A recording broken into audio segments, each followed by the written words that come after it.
Good afternoon. This beautiful sunshiny day. I'm so happy to see all your sunshiny faces. Welcome to the Sedro Woolley Rotary Club, the greatest club in the... Maggie, do we have an invocation? Yes. Dear Lord, thank you so much for this day. Please bless all in attendance and all that cannot be here today. And please bless and make sure everybody has a fun weekend and lead up to our 4th of July adventures. Amen. Amen. Pledge of allegiance. I pledge allegiance to the flag of the United States of America and to the republic for which it stands, one nation under God, indivisible, with liberty and justice for all.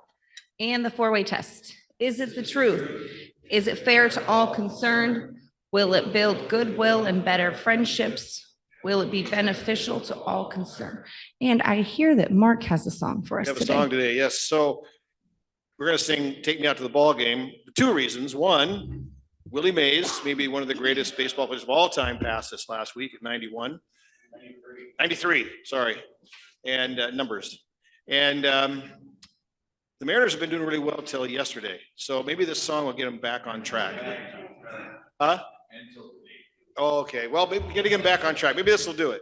So, take me out to the ball game. Take me out to the crowd. Buy me some peanuts and Cracker Jacks. I don't care if I ever get back for They don't win, it's a shame.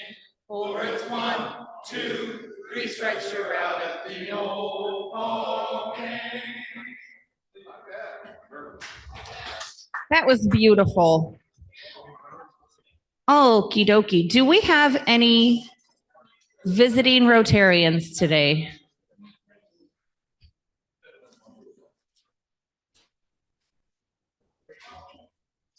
I'm so excited and delighted to reintroduce Sandra Jensen, whose badge has been on my desk since December.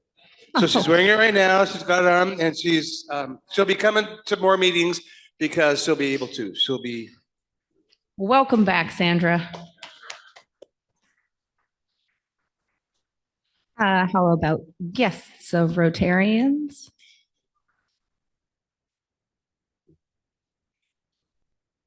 I am proud to introduce Mark, Donalda, and Carol from the Lions Club, and they're here to share, I think, about the log drive.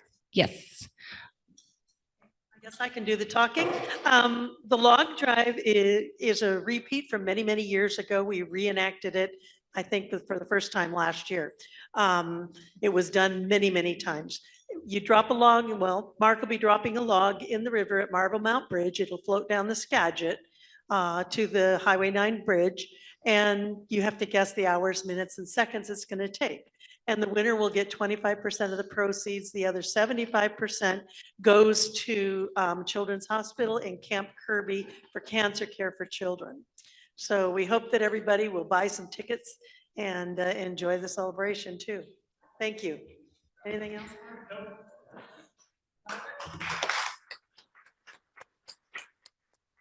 Thank you guys for coming, and we've got more guests. I didn't even see them up there. Well, I brought with me the other half of the Trek for Treasure team that I'm on. It's my grandson, Sam Beach, and yeah, we just finished that up today, and those logs came from a very hardworking young man. Helped peel them so that'll float down the river good.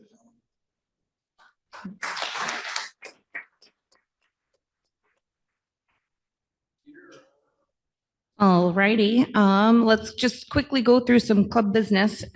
We had a work party that was scheduled for this Saturday, but we canceled that. Dan didn't hear back from enough people. So he's gonna circle back and try to rally some more help for sometime in July. So be on the lookout for that. He will be looking for volunteers for that. And then also wanted everybody to know that next Thursday, our meeting is gonna start a little bit earlier than normal. We'll ring the bell at noon promptly because we have the state treasurer coming to do a presentation. And so he has another speaking engagement at 1 in town. And so I told him that we'd move the meeting up a little and flip flop what we're doing. So we'll have his presentation, question and answers first, and then we'll take care of club business afterwards. So if you're interested about state finances and long-term policy, next week's program is going to be for you. Let's see. And then Mark, thank you for bringing the Lions Club. If you guys brought cash, please make sure you get your log drive tickets so that we can help support that. And then installations next Friday. Cocktail hour starts at 5:30 p.m. I think. Is that right, Ellen? About there? Okay. Let's see. Oh, after the meeting, well, at the end of the meeting next week, we will be having a ribbon cutting. The picnic shelters are over there. They're basically done. I put my handprints in them on Tuesday. So Nate said that they had some picnic tables to build. And so we will be able to cut the ribbon and enjoy those next week. So I can't say that I didn't get anything done during my year as president. And Carl has an announcement. Fellow Rotarians, welcome guests. Sam, it's good to meet you. You got the best grandpa in the whole world. Can't believe it. You're lucky. How did you do that? How'd you pick him? I don't know. Awesome. Anyway, we have a really strange donation that we can help shepherd if we're willing. We have several pallets of nitrile gloves to give to emergency responders. We just have to go get them in Tacoma. Does anybody want to help with a trailer, a truck to go get them?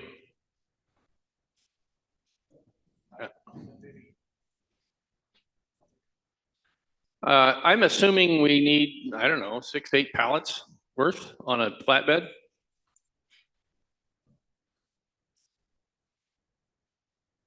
And the details can be worked out in advance if I probably need a driver, a truck, and a trailer. Where do they go? They're going to go to the local fire stations, like a half a pallet here, a half a pallet there, that kind of thing. Or maybe we bring them here and we have those guys come here and pick them up. That's all to be determined. Rick said you would probably have a flatbed, by the way.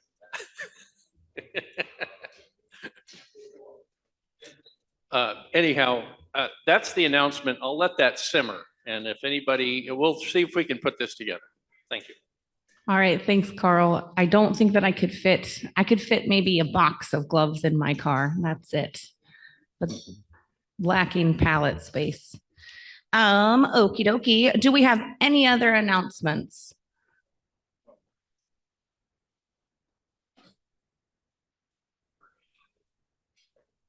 Yeah, just on the 3rd of July will be this Rascal Rodeo out there for the kids. And I just want you to know, I'm going to put a shelter up for the Rotarians that want to come and witness that in case it's either too hot or rainy. It's going to be one or the other. We know that. So anyway, there'll be shelters set under and some chairs. And what time does it start? I'm going to say, I thought about 10. We'll get more information. Okay. But it's typically, yeah, around 10-ish. All right, great. I just don't want to show up at the either too early or after you guys are done and cleaning up. Okay, thank you. Okay, any other announcements before we move on to anniversaries with our love Lord Carl?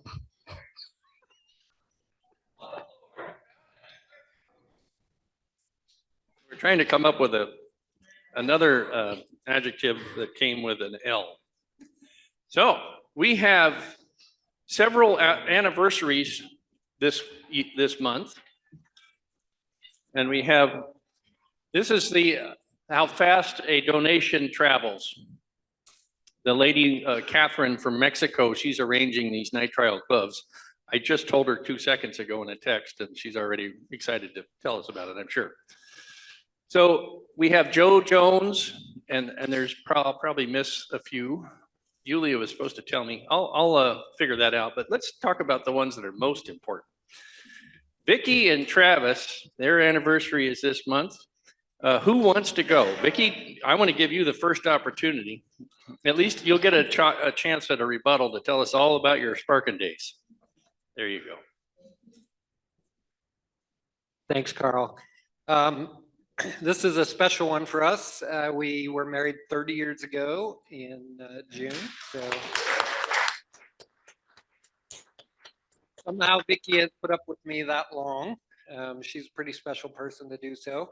We have 2 kids. Both of them are out of the house officially. So one of them is our son's 23. He is a SEER specialist in the Air Force stationed over in Spokane. And he's married, and we have a grand puppy. That's our first foray into the grand world. And then our daughter is 20, and she is getting married on July 13th.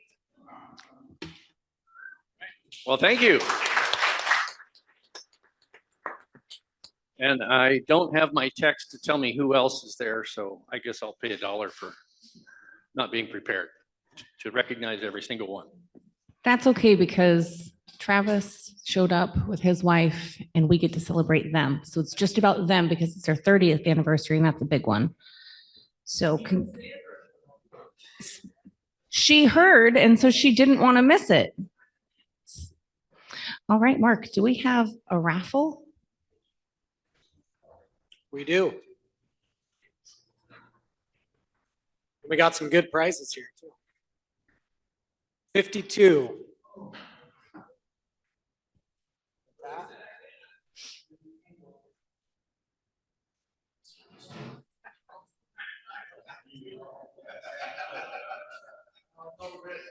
That's Judge Easton grabbing a bottle of vodka.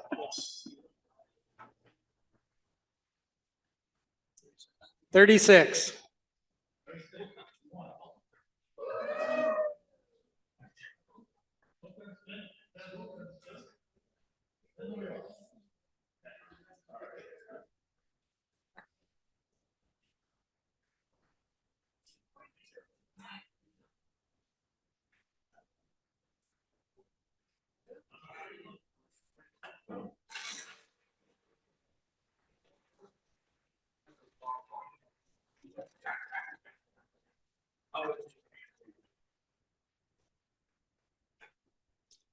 The president pays $10.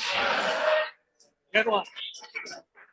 I'll do it because Lynn said he had to pay for me last week, so I will give 20.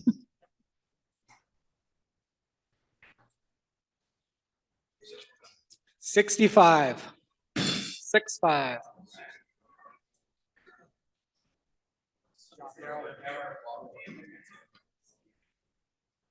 Take the beer. All right. So we got. Thank you. All right. Joellen is our Sergeant of Arms today. While I have the mic right now, I also would like to welcome Joellen and I's guests, Landon and Cooper. They're also visiting with us today. So Joellen, it's all you. Okay, because it's gonna be Logger Rodeo coming up in the foot race and stuff, I thought I'd test your guys' knowledge. So this is how we're gonna do it today. If your table gets it wrong, everyone pays at the table $5. If your table gets it right, everyone else pays $2. So we're gonna raise a lot of money. Louis will be very happy. Okay. The first grand parade was in this year, 1910, 1905, or 1907. Ding, ding, ding, ding, ding. They got it right. Was that? I said 1907. Yep, that was correct. So everybody else pays $2. Okay. Yeah, everyone else has to pay $2 because they got it right. It's the new rules, people. New sheriff in town. Okay. Okay.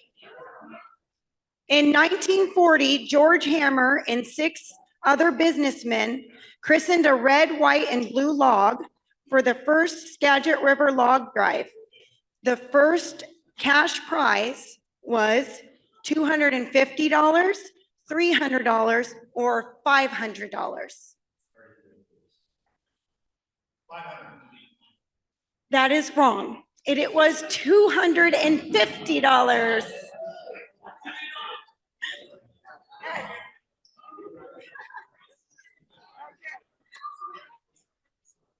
$2. You got it wrong. Yeah, it doesn't cost you guys anybody, just him, $5. Okay. Jack's Chainsaw introduced chainsaw carvings, which has become the most important logger rodeo event for collectors in this year, 1970, 1965, or 1945.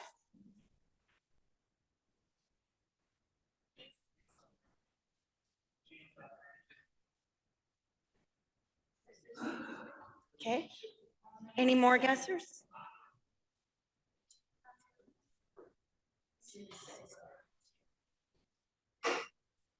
He got it right. It is 1970. Good job.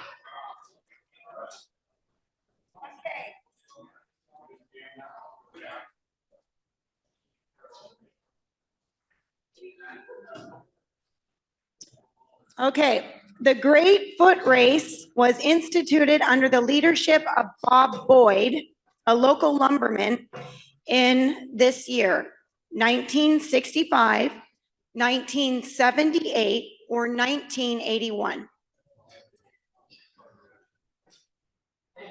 78, they got it right. Right.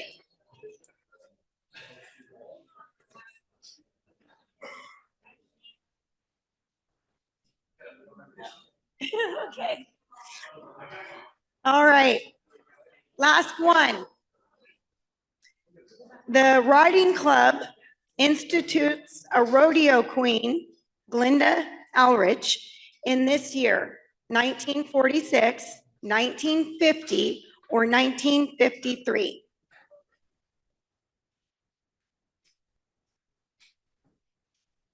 They won 1950. There we go. All right. Good job, everybody. We raised a lot of money. Oh, you guys want to play too? Okay, all right, let's see. Hold on. Okay, how about this? Okay, this will be for the people online. Let's see. In this year, the bicentennial year was celebrated by the groundbreaking of the Sedro Woolley Community Center on July 5th. What's the bicentennial year?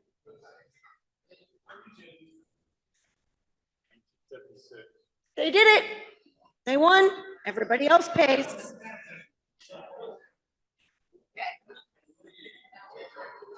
Okay, we'll take it to Happy Bucks. Who's happy? Anybody happy for Happy Bucks? Okay, you want to read the Happy Bucks online?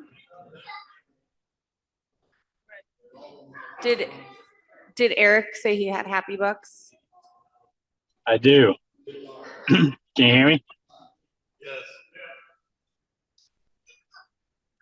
So heading out on a long vacation, long overdue to the East Coast, hitting up Boston, New York, and DC to see the Yankees, Red Sox, and Nationals play and seeing some sights along the way. And even though I'll be missing the 4th of July, looking forward to seeing the fireworks on the National Mall.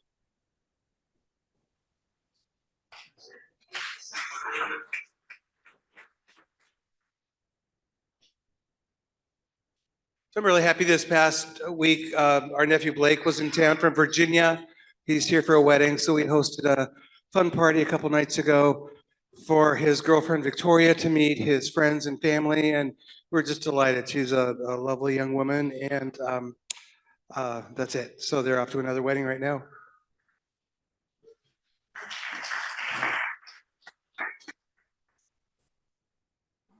I have 10 happy bucks. Half is for Christine because she taught my son.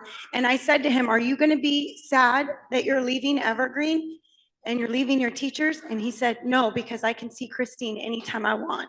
So that saved him from being sad. And the next one is because Stephen with Skagit Aggregates is working together with the museum to do a fun panning for treasures July 2nd through the 4th at the museum. So bring your kiddos. I do have a buck, just an informative buck for those of you who have not been paying attention. Today is the summer solstice. Happens at about 1:50 this afternoon, so just in a short time. It's the earliest solstice since 1796. George Washington was alive when the solstice was this early. Just a bit of information.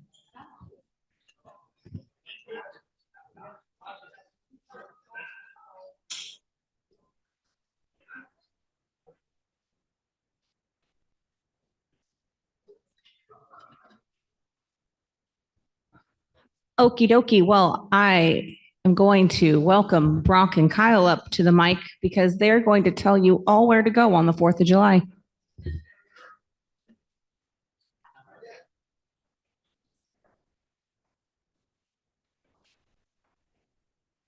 Well, thanks, everybody. How's everybody doing? Good? Hey, yeah, this is a really live crowd here. Come on. Wow. Okay, I hope you're more excited on the 4th of July, which is coming up. So that's why I'm up here. It's that time of the year to organize the Great Sedro Woolley Foot Race. It's number 47, I believe, this year. And I think I've actually been helping with this since like 1992, I think. And Kyle came in here a few years after that, but Kyle does all the work. Like I tell everybody every year, he does all the registration, all the work that has to be done to be able to get people out on the race course. And I'm just here to try to organize to make sure nobody gets run over, which is what the number one priority is. And I'm happy to announce that nobody has ever been run over during the foot race. What's that? Well, no, wait a minute. So the Great Sedro Woolley Foot Race is constant in Sedro Woolley, right? And there's a couple of things that are also constant that go along with this. Every year is Rick Lindley gets flipped off by somebody because he's clear out on Minkler Road or whatever, making sure people don't come in. The same people come in every year expecting to drive right through town with no problem right at 9:30 when the foot race starts. Okay, that happens, but I understand you're not going to be able to man you just are tired of getting flipped off or what?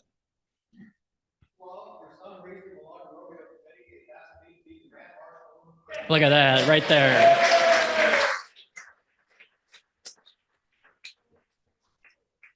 So you know what's going to happen, right? When you go down the road, everybody's going to flip you off. You can get the whole crowd flipping you off all at the same time. Anyway, the other thing that's constant is Mike Janicki will threaten to beat the hell out of somebody. We know that is for a fact. But the other thing is really, it's been a safe race. I think we had a little scare with somebody that probably shouldn't have been running, was on a hot day a few years ago, but we always have Teak Martin up by the finish line, and the EMT crew there is always ready to help out. So anyway, I'm going to go over the list on how to get this thing organized so that nobody gets run over this year. So the day's going to start on July 3rd, actually. So the day before the race is we're going to have an early check-in, which actually helps out. Because of the day of race, again, you'll be surprised about the people wanting to drive through town. There'll be also people that show up at 9:25 and want to register for the race that starts at 9:30. So we try to get people to show up the day before. It's going to be from 4 to 6, right there in front of the gymnasium. And last year, I think Phil Brockman and Daryl Heisler did that. So Daryl, are you able to do that again? Yes, I will. Now that's exciting right there. Now you're going to be able to get Phil to help you out. Okay, perfect. So I got you both marked off here. We're all good. Now you're going to be able to do that and actually get up in the morning and open up the gymnasium the next morning. 6:45, you got to be there. Okay. Now it was so strenuous. You had Stephen Dahl help you out. You're going to get Stephen. Where's Stephen at? Is he here? Huh? You going to do that? You going to get Stephen? Yeah, I'm talking to you. Yeah. Okay, so you two guys can get the doors open by 6:45. Because nothing happens that day until that door is open up. Mike Swigert? Why don't you call, see if Todd Torgerson can come and help you too, maybe. Anyway, so at that point, Kyle Rutherford is there with his crew, and they need to get the tables and the chairs and everything set up for the registration that starts right at 7 o'clock. And we also have the Huggins duo here, Steve and Les, are in charge of the parking. So Steve, are you able to do that again? Okay, do you know where the signs are at? Okay, well, that happens every year too, but you somehow find them, so that's good. Stuffed way in the back of the back storage unit, right? Okay. All right, so at 7 o'clock though, we need a lot of people down at registration. So a little side point here is that there's 50 Rotarians plus that help out on this foot race on the day of the race. So we need a lot of people to come in and help out, and always do. So at registration, we got Steve Huggins. Okay, don't speak up there, Steve. What? Oh, Emily, good for you. See, now that's what I like when you bring a family member with you. That's even better. How about Carl Garrison? You can do registration? Are you gonna run in it this year too?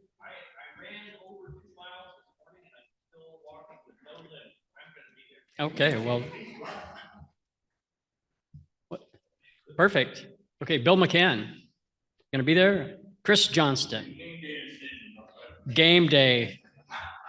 You sound like Mike Janicki did. It was always game day for either he's gonna run in the race and he'd never trained a second before. Anyway, Kyle Rutherford's gonna be there. Daryl Heisler, you're gonna still going strong all the way through registration. Looks like Mark Nielsen is going to be there, right there. Julia Johnson. Julia going to be there, you think? Okay, we will mark her off and we'll ask her later. Sheena Burns. Okay, we'll not need to ask her. Yulia Garrison. Perfect. And Senator Keith Wagoner. Okay, well, so what I'm going to do after today or maybe this weekend is to send this out to everybody so you know where you're at, and if there's a spot where it's empty, we might be able to fill things out. So everybody will get something here in the next couple of days.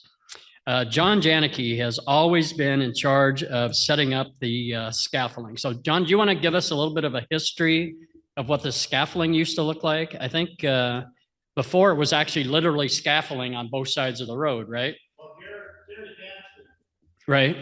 Gary Hanson's a contractor, and someone said that you're supposed to have some kind of apparatus to hold this banner, and so he actually set up real construction scaffolding and whatever.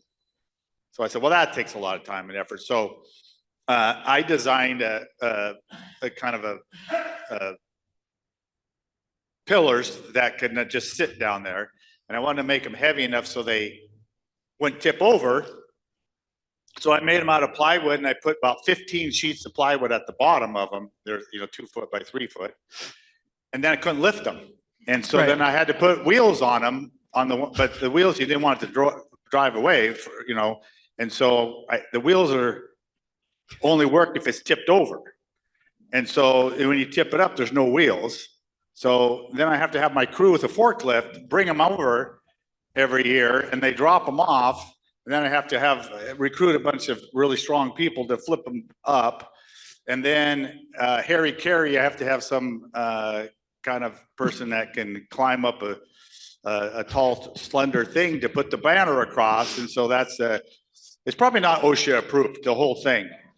And what did this thing weigh anyway? About 6,000 pounds? Yeah, right? it's a few thousand pounds. It would have killed about 25 runners if it fell over. If it fell over, it would be a disaster. Okay. So anyway, So,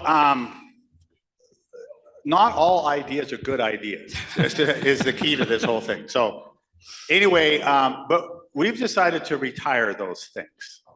Really? Yeah, Okay. and you can, I went on, I had my purchasing group, I said, hey, find me something that can work, whatever. 2 seconds later, I get a little picture of a aluminum thing that goes across there. It weighs 120 pounds, delivered in 2 days from Amazon, and it's all good. So we're gonna have, and then I had, Maggie had some interns put it together, all the bolts together. So we're gonna have a nice aluminum frame with the finish and start, and it's gonna take about 2 seconds to put up, and hopefully it won't kill anybody. There you go. Okay, how about that? Anyway, so I got that taken care of. That's my job. And Okay. and then the corner that I watch.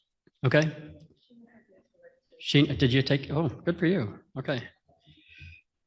Okay, well, thanks, John, for doing that. And Maggie, I think you had something to do with that too? You're just doing what you're told, okay. All right, Charlie Bush is going to be in charge of racecourse signage and the cones, and he's also in charge of the oranges and the water station up by the start finish line. So, you know, Charlie's not here, but I think he has told me already he's going to do that. We do need a couple of people to assist him. So that would be cutting oranges. So we got some Piper, Kill Cup. All right.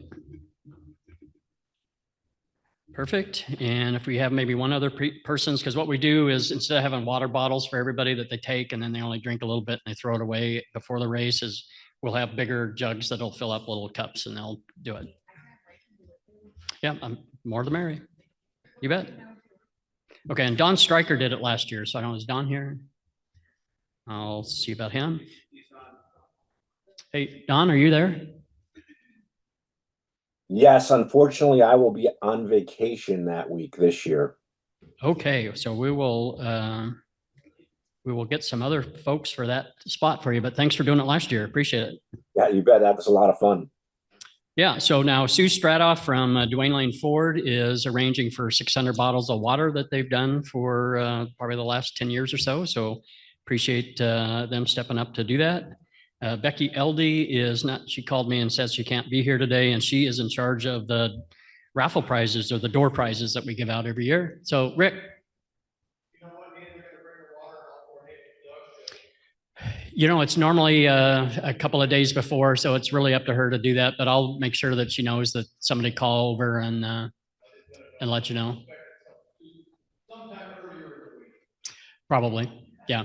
It's not going to be the July 4th, no. Okay, perfect.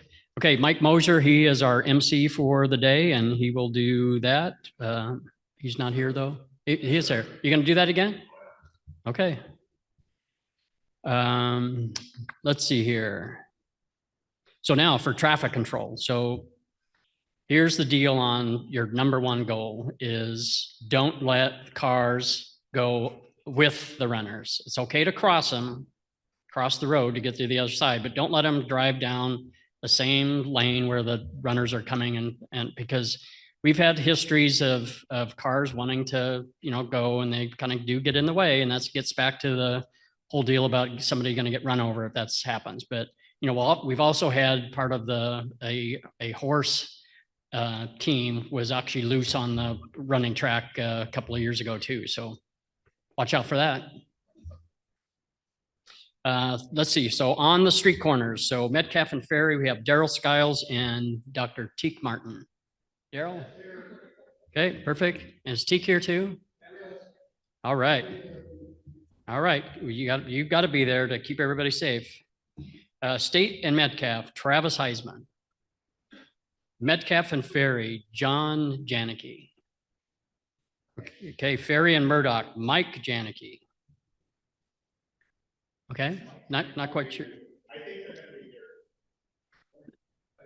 Okay. Okay, Ferry and Puget, Ken Van Loo. We'll call him up. Ferry and Reed Street is David Bricka. All right, Ferry and Haynes Street. I think last year John Smith did that, but Chuck Rule wants to do it this year. Can you switch to another spot? Can you give up your space just for Chuck? Okay, perfect, because he wants to be. What's going on that street corner anyway, Chuck? Okay.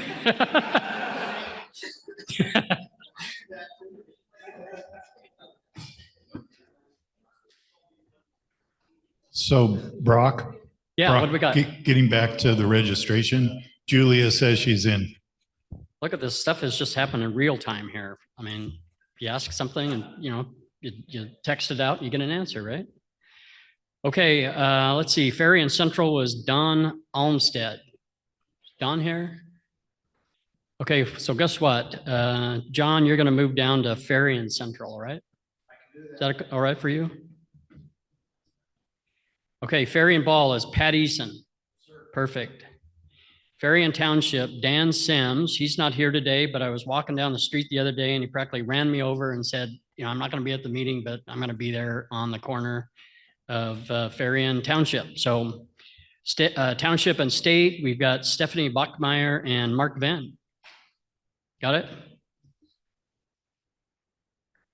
Okay, the 1 mile turnaround, Randy Eldy is doing that. Let's see, State 10th and State and 11th. We've got Sandra Jensen and Charlie Jensen, plus the water station there. Perfect. State, Minkler, and Railroad. Now, Rick Blimley is not going to be able to do that. So I'm looking for a volunteer that can go out, probably be flipped off.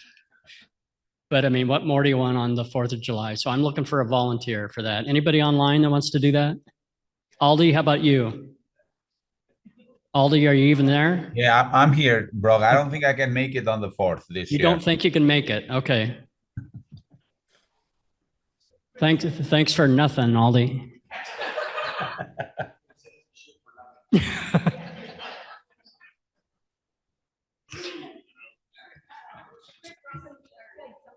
Who's doing that?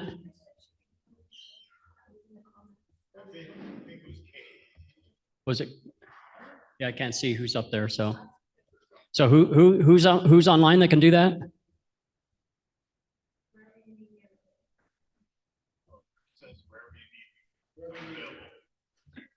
Okay.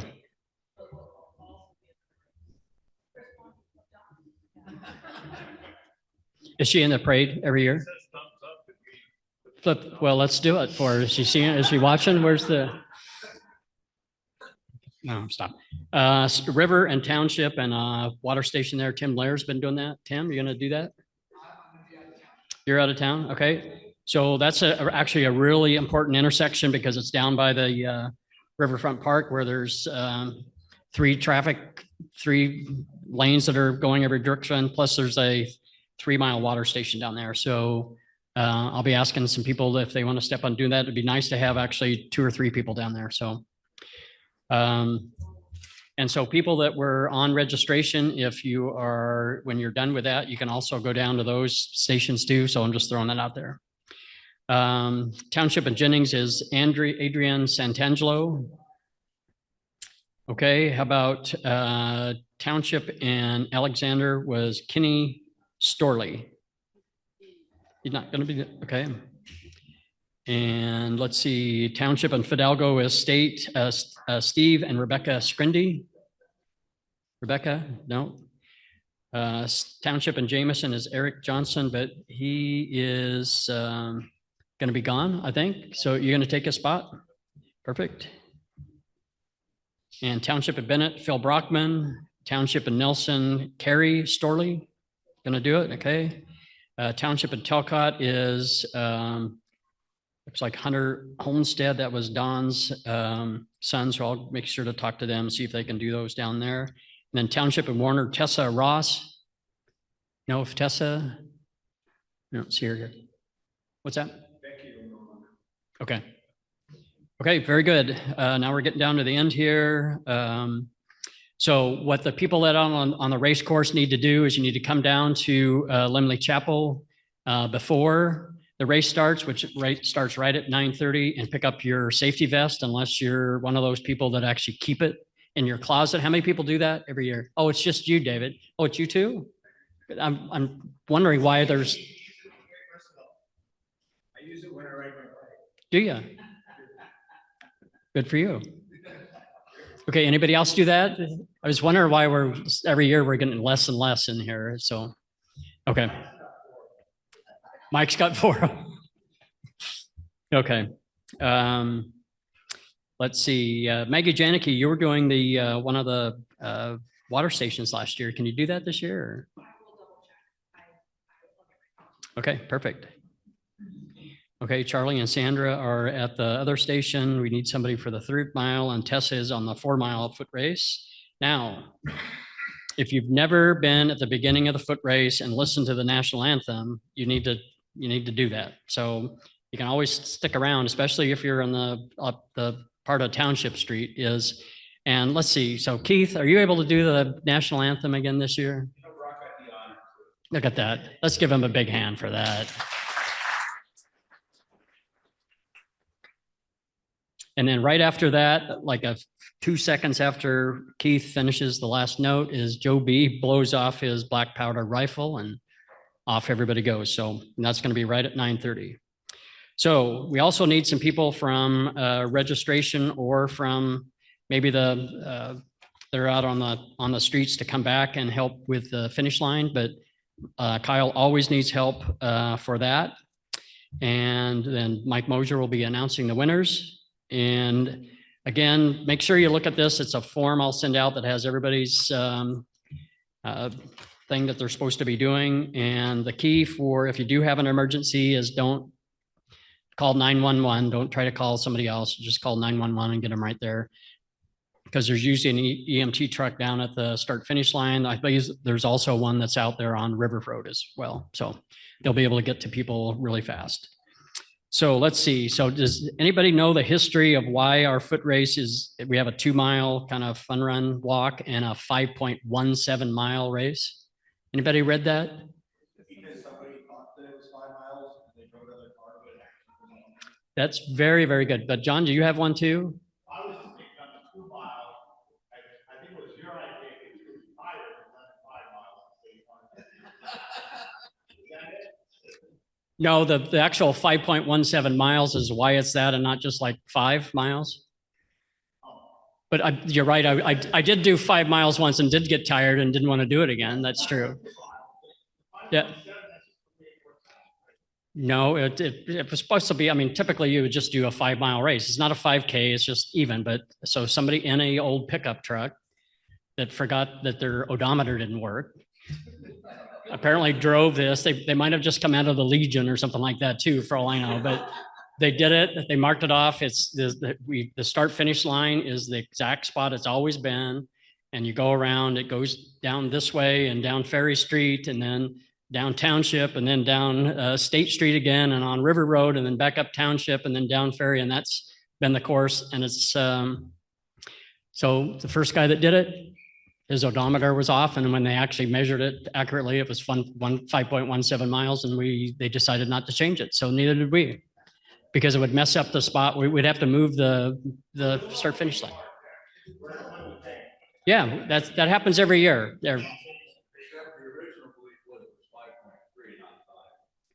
Oh, okay, well, okay.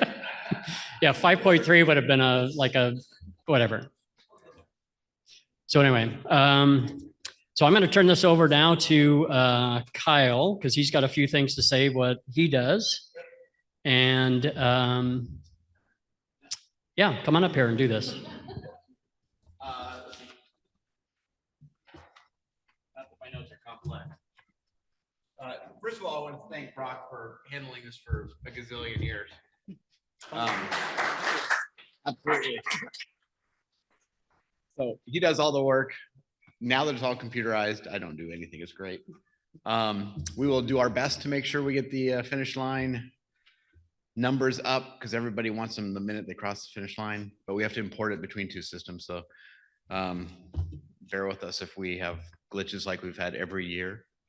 I do have one funny story though. I have a friend that runs a bike races and he said, I've got this perfect system. You take pictures of the people coming across, and they're tip timed and everything else. And the system is infallible. His first racer comes across the line down this hill, shoots through and misses the corner and takes out the entire everything. The finish line, the scaffolding, the table, and the computers all went out that way. That didn't work as well. So we've never had that happen. That's our bar. We have 151, it looks like now. Just saw your registration come through. T-shirts are on order if anybody wants to see them afterwards. And thanks again, John, for not having Charlie, my son, who's the lightweight one, who's no longer lightweight, climbing across the top. He vowed not to do it this year because, I don't know, being in med school, he decided it wasn't a good idea. Yeah, so thanks again for everybody's all their help, and we're ready to go. Yeah. Pre-COVID, we ran about 640, I think it was. And then last year we were up, we crossed over 5. We ran out of numbers, so we were at like 525. We only had 500 tags, so I bought 600 this year. We should be okay. But we'll be up really close to 600, I think, this year. Okay. Kyle's also in charge of making sure the t-shirts look really cool that people can get. And so he might pass around his little laptop if you want to see what the shirt's gonna look like here. The other thing is the money that's raised from this actually goes to our scholarships we give out every year, and it usually raises enough to pay for one full scholarship, I think, something like that, for actually 2. So look at it this way, is the work that you do for this actually goes into our scholarship fund that goes out and makes Jeff a little bit happier every year. So I think that's it. Another announcement I just want to make is on your table is the Sedro Woolley Schools Alumni and Schools Foundation is having their all-class picnic on July the 13th down at Riverfront Park. So look for that. There's a QR code that you can scan in on your from those posters that are sitting around, or I've got a couple of registration sheets up here. So, oh, that's right. A couple of years ago, Becky Sprindy, she got all over doing sponsors for the race, and so I think there's maybe 20, something like that. They're all on the back of the shirt. So they're all on the back of the shirts, and that raises anywhere from $250 to $1,000 or something like that. So as far as each scholarship, so it raises quite a bit of the scholarship fund right there. So it helps for the expenses of the foot race because Kyle has gone to this chip timing, which makes things a little bit easier than having somebody there doing that. So, okay, if anybody wants to volunteer for anything, you know where to find me. So Brock, check for the email. Yes. I haven't been asked, but I would be willing to set up my PA again if that is needed. Eric, can you bring the sound system? Yeah. I was so excited to introduce Keith Sorstad that I passed right up over you. I'm sorry about that. So anyway, okay, thanks everybody.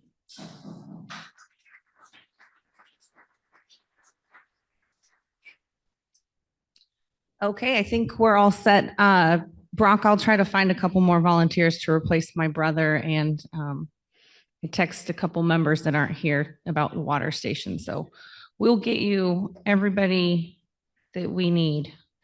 Okie dokie. Do we have any other announcements for the good of the order? Now, I can't remember if I told this one or not because I'm tired. It's the end of the school year. It's almost the end of my presidency. You guys only have to look at my mug up here one more time. So that's exciting. So a man was driving down the road when a policeman stopped him. The officer looked in the back of the guy's truck and said, "What are these penguins doing in your truck?"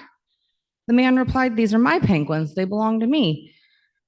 The officer said, "Well, you need to take them to the zoo." The next day, the officer saw the same guy driving down the road. He pulled him over again. He saw the penguins were still in the truck, but they were wearing sunglasses this time. The policeman said, "I thought I told you to take these penguins to the zoo." "I did," the man replied, "and today I'm taking them to the beach."